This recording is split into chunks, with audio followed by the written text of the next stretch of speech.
Bueno, amigas y amigos, estamos nuevamente en este ciclo de conversaciones, pero el día de hoy tenemos a un invitado diferente, no ligado al mundo estrictamente de las artes, aunque sí tiene una faceta artística también, pero más bien un sujeto que dedica principalmente al estudio de la corporalidad y sobre todo de aprender a sacar el mayor rendimiento de esa corporalidad. Con ustedes, Luis Herrera, fuerte el aplauso, por favor. Es, Gracias, gracias, Sergio.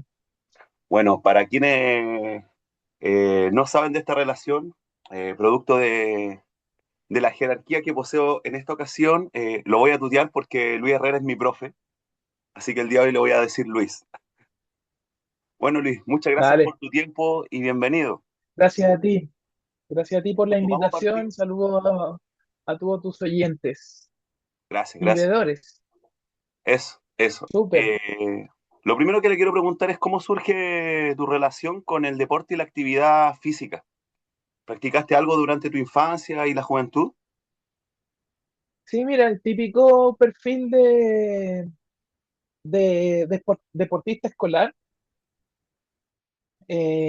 aficionado a todos los deportes que se pudieran jugar con la mano: básquetbol, handball, voleibol, y a nivel competitivo, atletismo. Tuve una faceta de atleta bien fuerte en mi vida, que me llevó a elegir esta profesión de educación física.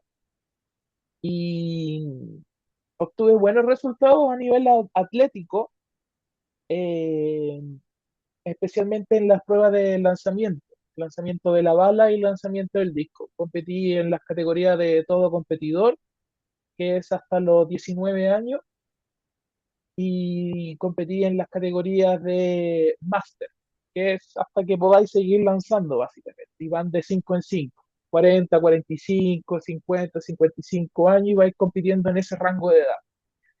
Y por temas de tiempo y temas laborales dejé el atletismo ya hace varios años, y por ahí me metí al powerlifting, que es una disciplina hoy por hoy muy, muy emergente. Ya no la llamaría emergente, sino que ya es una disciplina propiamente tal. Se lleva habiendo campeonatos nacionales ya varios años consecutivos, y bien fuertes, campeonatos nacionales que se practican en el norte, en la zona centro, en el sur. Powerlifting es similar a la halterofilia, de hecho es como el hermano chico, se dice por ahí, pero ya son independientes totalmente. Y de los estudios me quedé con la educación física, y por cosas del rubro laboral, me empecé me salí un poco de lo que es el colegio propiamente tal. Tuve alrededor de 8 o 10 años trabajando en colegio, y empecé a trabajar en la educación superior. Empecé como profe de fisiología tradicional en el área de la salud, con un instituto bien antiguo que por ahí tú lo debes ubicar de nombre, que era el ICEL, que Sí, sí, tenía un sí. eslogan bien pegajoso en la tele. Tuve como un año trabajando de ahí, y ahí empecé a meterme ya directamente al área de entrenamiento propiamente tal, con las carreras de técnico en deporte, preparador físico, personal trainer, y ya esos son más de 10 años Ya. en la labor de educación superior. Y eso es un poco mi historia profesional. Y como profe, así como, ¿cómo fue esa experiencia a nivel escolar? Eh, Buena pregunta, mira, sí, sí, a nivel escolar es entretenido, eh, pero es una especialización un poco compleja. Como ex atleta, y teniendo algunos cursos de entrenamiento en atletismo, eh, es un nicho laboral muy, muy cerrado, sumamente complejo. Podría haber elegido fútbol o básquetbol, incluso, que lo jugué, pero no, elegí atletismo por la pasión que sentía en el entrenamiento, y al final no pude ejercer mucho de entrenador de atletismo. He tenido algunas ventanas como entrenador de atletismo. Eh, por lo tanto, solo me desempeñé en colegio. estuve trabajando en básica principalmente. Siento que la labor profesional de un profesor de educación física es mucho más respetada, es mucho más querida por los niños que están en formación que por los jóvenes adolescentes o los de enseñanza media. Eh, Como te mencioné anteriormente, por cosas de la vida dejé de trabajar en colegio y me pasé a la educación superior, que es trabajar con adultos. Pero hay un tema súper entretenido que yo en algunas conversaciones como esta, por ejemplo, destaco, que es el haber podido trabajar con todo el espectro de edades, desde pre-kinder, que empiezan la edad escolar ya, bien, que son alrededor de los 5 años, hasta los adultos como tú que ya están en la educación superior. Entonces eso da un espectro de experiencia que no todos logran tener. Ya. ¿Y qué te motivó a pasar a la educación superior? ¿O cómo fue ese quiebre que dijiste ya, hasta acá cierro mi ciclo en la escuela y ahora quiero entrar a la educación superior? Sí, mira, me tocó por ahí trabajar en el Bautista Pastén, que es un colegio público de enseñanza básica hasta octavo, que queda en la comuna de Peñalolén. Una escuela con número, como le dicen por ahí algunos. Y era un colegio sumamente duro, muy duro, porque era un colegio es un colegio que está inserto del lado de Peñalolén, cuando tú vas subiendo por avenida, no me acuerdo el nombre, Consistorial creo que es. De un lado están las casas como bonitas y del otro lado está el lado un poco más complejo. Y este colegio estaba inserto en esa parte. Entonces eran estudiantes con necesidades súper especiales antes, mucho antes de que existiera la integración.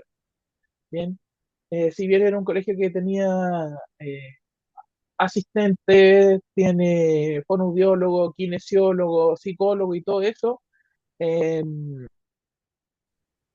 no se lograba el trabajo como es hoy por hoy. ¿Mm? Ya. Ese colegio fue sumamente duro y por ahí empezó a salir la oferta laboral de educación superior y en paralelo, estuve como 2 años trabajando en paralelo en las dos cosas y hasta que me empecé a firmar en lo que es educación superior y dejé el colegio y opté por educación superior porque era económicamente más gratificante y era una experiencia nueva y un desafío nuevo y a mí me gusta estar ahí en el tema de los desafíos. ¿Y del tema del magíster, en qué periodo apareció en tu vida? El magíster en entrenamiento, bueno, en un principio yo quería ser entrenador, o sea, dedicarme solo a entrenar gente, ¿bien? Pero de a poquito me fui enamorando de lo que es la educación propia tal, y especialmente en los más pequeños. Y me encanta. De hecho, en los veranos trabajo en una escuela de verano con los más chiquititos, siempre, porque es como súper gratificante el poder trabajar con ellos. Pero como quería especializarme en entrenamiento, tomé el magíster en el 2009, no, 2004, 4 5 hasta el 2006 estuve en el magíster. Eh, y era porque uno sabe que en el área de, de,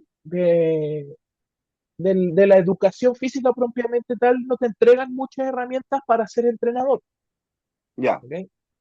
Más te entregan herramientas para ser educador. Si la carrera es profesor y es como yo diría como un 75% profesor y el resto es del área de la educación física. ya. Entonces necesitaba tener conocimientos de entrenamiento y ahí opté por el magíster. Y viendo ya, porque igual el tema de la educación superior es amplio, ¿qué te motivó particularmente a formar entrenadores o formador de formadores? Claro, es porque siento yo es la área más profunda, más que un trabajo, es poder desarrollar algo que te gusta hacer y que quieres que el resto lo haga bien. Bien, no sé si me expreso. Sí, Eh, sí, es las ganas de que el resto pueda hacerlo tan bien como me gustaría hacerlo yo a mí, ¿ya? Y también es porque el derecho de la gente es tener buenas personas para entrenar. Entonces, yo veía cómo la gente o los entrenadores eh, no tenían el carisma o las herramientas o la actitud o el coaching, como le llamo yo, que es mucho más transversal que al tema metodológico para poder desarrollar las habilidades en las personas, cualquier habilidad, desde el tema sincerse, como tú dices, o Ujú, hasta el entrenamiento propiamente tal. Entonces, un poco es hacer la balanza entre los que tienen la opción de ser entrenados y los que no tienen la opción de ser entrenados. Y ahí cuando aparecen los técnicos de deporte y los personas, ¿bien? Que un poco van al nicho de las personas que necesitan ser entrenados y no tienen de repente muchas opciones para poder hacer esa, para obtener ese recurso. ujú. Entonces, eso me, me llena un poco en ese sentido. Oye, y sobre tus estudiantes, ¿con qué, con qué cosas te relacionas constantemente? ¿Con qué conducta reiterativa? ¿Con qué ansiedad de ellos respecto a ti como profesor? ¿Qué cosas ves o como patrón reiterativo? Bueno, el patrón es lo que mencioné bien al comienzo de tu entrevista, Sergio, que es el perfil típico de que, por ejemplo, los técnicos son todos los que practicaron todos los deportes en el colegio, entonces siempre estaban en la alianza, hay que hacer la gincana, ahí están. Hay que jugar a la pelota, ahí están, hay que construir un escenario, pum. Entonces, ese perfil está siempre en los técnicos. En los personal son los que les gustan los fierros, les gusta la fuerza, les gusta un poco la preparación física. Y yo estoy en los dos mundos. Como profe de educación física siempre estuve en la formación de deportistas y como atleta siempre estuve en la formación de deportistas también. Entonces, puedo, el perfil es el mismo. Lo que pasa ya es que con los años uno se va poniendo un poco más profesional y como que se regula un poco en ese sentido, pero sigue siendo eh, un jugador más. Hace poco me tocó hacer básquetbol con una sección de técnico y yo estaba ahí jugando con ellos casi todos los partidos terminábamos jugando. De hecho, iba con los shorts, iba con mis zapatillas especiales para jugar ahí, siempre metido. Oye, y en tu faceta como entrenador y investigador, ¿cuál es la temática que más te vuela la cabeza, que hasta el día de hoy te sigue actualizando o sigues viendo Sí, material, información? eh, yo era bien tradicional para mi metodología de entrenamiento, para que ¿Qué sería entienda un poco tradicional cuando primero que nada? Disculpa.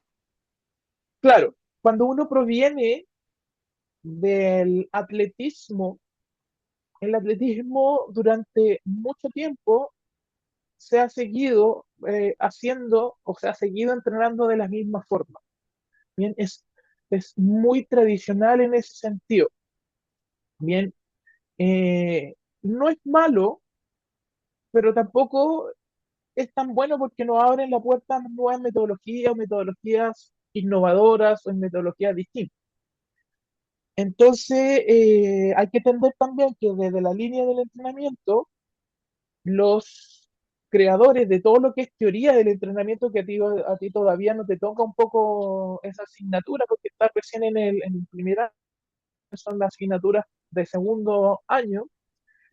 Toda esta teoría del entrenamiento proviene de la vieja escuela y esa vieja escuela es el atletismo, ¿ya? Eh, y entonces, muy tradicional en el tema del entrenamiento, mucho trabajo de fuerza, y eso es muy entretenido, a mí me gusta, por eso cuando me salí del atletismo me metí al powerlifting. Pero por ahí ya no recuerdo en qué momento de mi carrera como educador en educación superior y las ganas de conocer más, apareció en lo que hoy por hoy se conoce como entrenamiento funcional. Y ahora actualmente es rayo la papa con entrenamiento funcional. O sea, el tema es cuando a mí me dicen, por ejemplo, el otro día me salió en las redes sociales un tipo me dice, diciendo así en Instagram, no, que el entrenamiento funcional no existe, otro, no. Entonces, investigar, estudiar y hacer que ustedes conozcan del entrenamiento funcional y también conozcan del entrenamiento tradicional, porque no hay que cerrarle las puertas, es lo que hoy por hoy estoy, son las líneas de investigación que estoy haciendo, mucho trabajo propioceptivo, mucho trabajo de vías musculares, mucho trabajo de estabilidad, eh, que en el fondo son conocimientos que te van a reforzar la línea del entrenamiento funcional, porque el entrenamiento funcional es súper sencillo, es trabajar por cadenas musculares o vías anatómicas, que se conocen o se entienden más fácil en la jerga como patrones de movimiento. Y eso es lo que hoy por hoy es lo que ya hace tiempo trabajo, ya son, yo diría, unos 6 años Ya, perfecto. llevando conocimiento con respecto al entrenamiento funcional en todas las áreas. Oye, y en tu faceta de entrenador, hay un tema que tiene que ver como con la variable psicológica, porque al final, mayoritariamente todos los deportistas tienen el mismo promedio de fuerza, la misma velocidad, pero está el factor psicológico que de alguna u otra manera te permite, como metafóricamente hablando, como ganar el partido. ¿Cómo logras Mm, tú abordar sobre todo el tema de la seguridad en tu entrenado? ¿Y sobre qué elementos sí, te mira, cuelgas para abordar ese punto? yo creo que ahí tocaste, como lo digo yo en clase, mi eslabón más débil, la Ya, parte de coaching psicológico. eh, en la historia del deporte no es nueva, pero es relativamente nueva profesionalmente hablando aquí en Chile. que Me ha sería la tocado psicología del compartir con deporte, muy ¿no? buenos profesores. Psicología, sí, psicología del deporte. Me ha tocado compartir en otro instituto donde trabajé con muy buenos profesionales psicólogos que se dedican 100% a la psicología del deporte. O sea, están metidos en cancha, están hablando con los jugadores, eh, están dialogando con el entrenador, porque de repente el entrenador tiene que ser más bien, tiene que como que un poco desmarcarse de esa área, porque tiene que mantener eh, la parte de estar como head coach, ¿ok? Y un poco es el psicólogo que entra a ser el mediador entre esa acción, lo que no quiere decir que el entrenador también tenga que tener herramientas para poder dialogar con un deportista o con un deportista en formación para poder manejar todas las situaciones que genera enfrentar una competencia, cualquiera que sea, o un desafío, no necesariamente una competencia, sino que es una competencia contigo mismo, es un desafío contigo mismo. ¿Bien? Por mi parte, cómo lo abordo es enfrentar al sujeto a la situación de a poco. ¿Bien? Por ejemplo, llevarlo a ver las competencias, sin necesariamente que compita. Ver cómo se forma, ver los partidos, ver cuál es la actitud de los jugadores antes del partido, después del partido, ver básicamente. Y después ir enfrentando al sujeto a competencias más pequeñas. ¿Bien? Y así ir escalando para el entrenamiento, porque eso te va formando el carácter un Ya, poco. el carácter, qué buena Pero palabra, ¿no? es difícil. Sí, pues hay que formar el carácter del sujeto, tiene que ser tolerante, tiene que ser resiliente, eh, tiene que ser, va a depender un poco de la disciplina donde se encuentre. Cuando, por ejemplo, en tu área, el trabajo es individual, ¿bien? No es colectivo. Entonces uno tiene que aprender a pelear consigo mismo, ¿bien? A identificar solo cuál es solo, ojo, que entrenar solo es sumamente complejo. Eh, en cambio, cuando estamos en los deportes colectivos, como que siempre uno le tiende a echar la culpa al otro. Bien, entonces esa dinámica que produce eh, forma un carácter distinto para las personas que son deportistas individuales versus los que son deportistas en deportes colectivos o en pareja, lo que sea, que tengan que jugar o dialogar con más de una persona.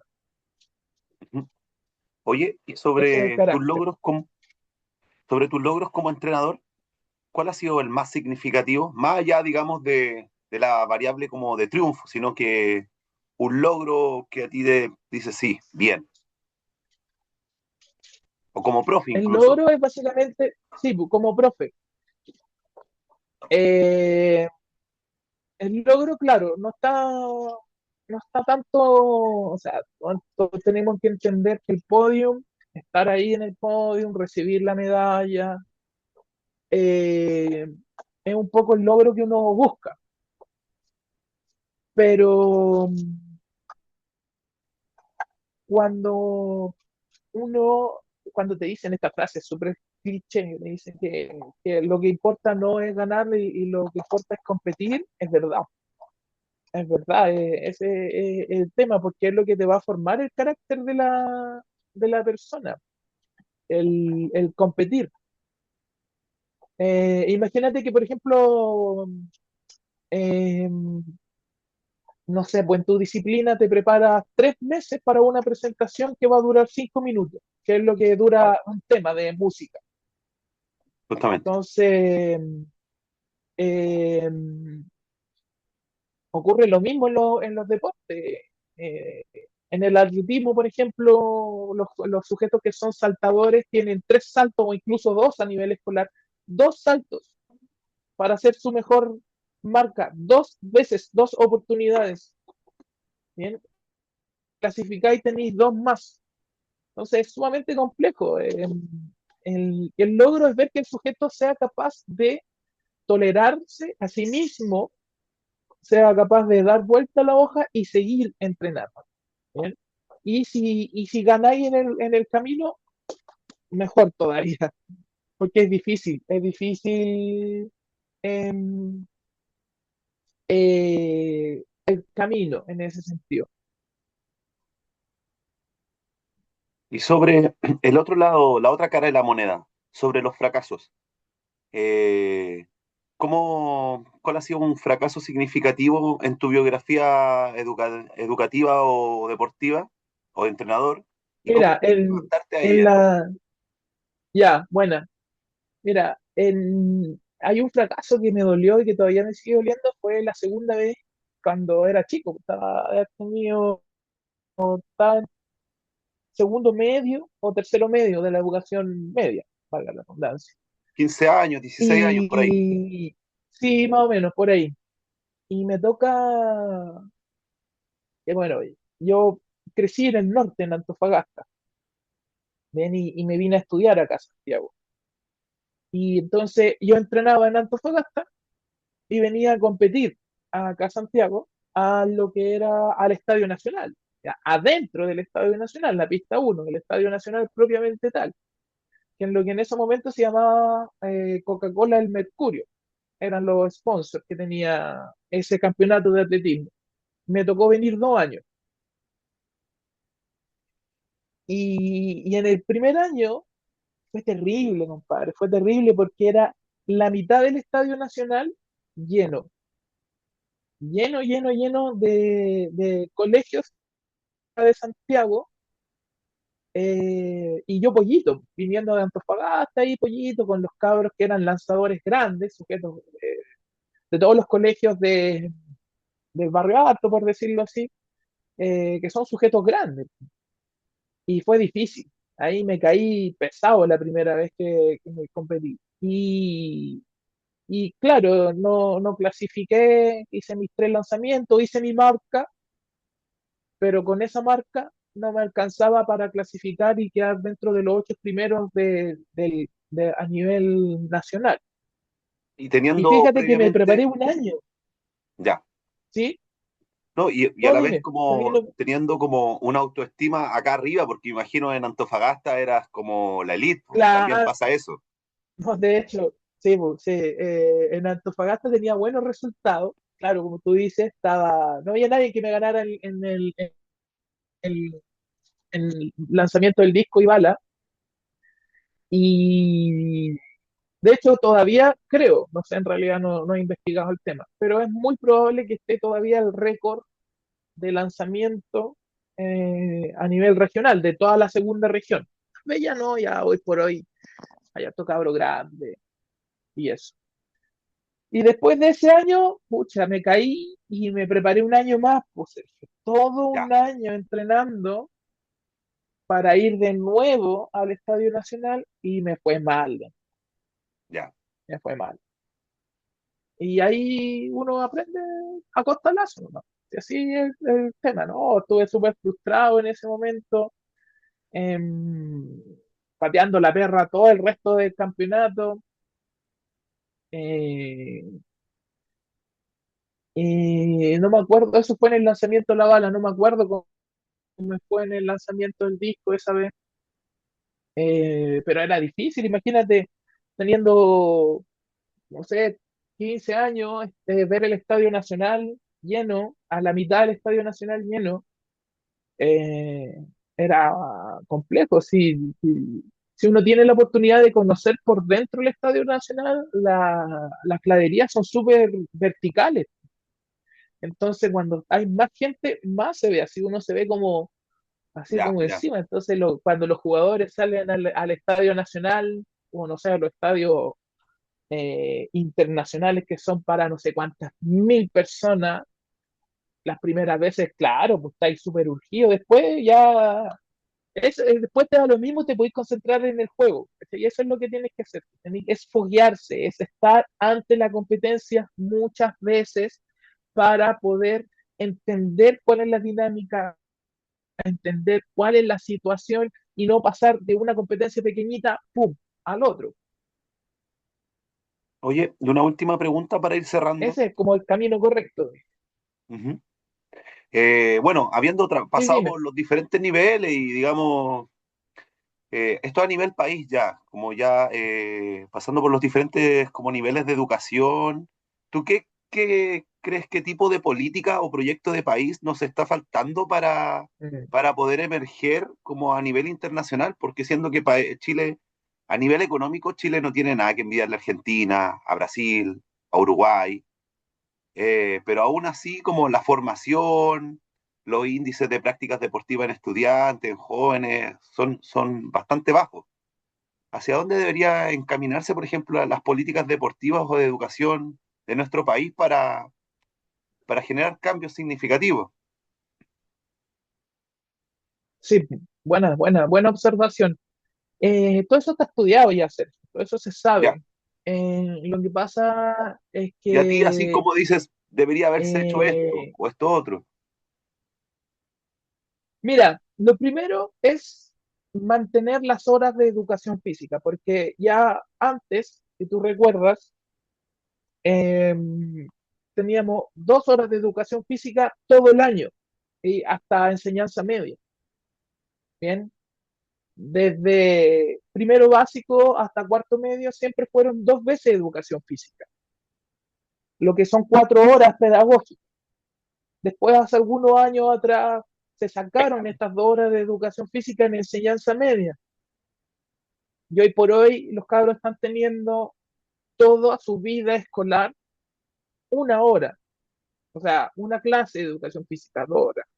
Y que están insertos en el tema de educación, se entiende que esa hora precisamente, esa clase de educación física son, apenas alcanzan a ser alrededor de 30 o 40 minutos de actividad física eh, de moderada intensidad, ni siquiera alta, de moderada intensidad. Entonces ni siquiera cumplimos con lo que sugiere la Organización Mundial de la Salud, que son 2 a 3 veces horas de educación física o de actividad física moderada o intensa.